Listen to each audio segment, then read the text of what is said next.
If you're gonna build a deck the right way, we need to start with the structure itself and all the components that make it up. So this is gonna be Deck Anatomy 101. Now we're gonna start with the post and the foundation. The foundation here is going to carry the weight of the structure itself, and it's going to help keep the structure from shifting or sinking over time. We began here a few days ago digging footings that are the basis of our foundation for the deck. We then filled them in with concrete and then mounted our posts right on top of them. Now the posts support the structure above and the framing, which is the unseen part of the structure and forms the shape of the deck.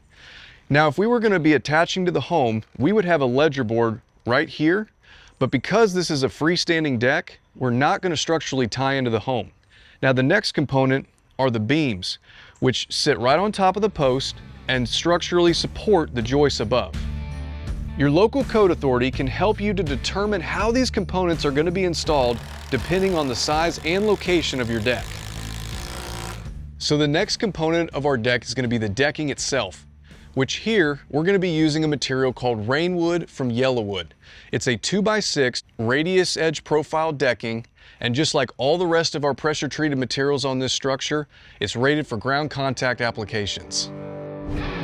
Once the decking is in place, we'll complete the stairs and railings, which will be the last two components of our deck's anatomy.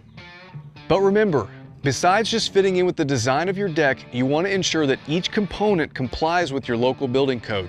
This is going to ensure that your deck is not only attractive, but also safe and adds to the value of your home.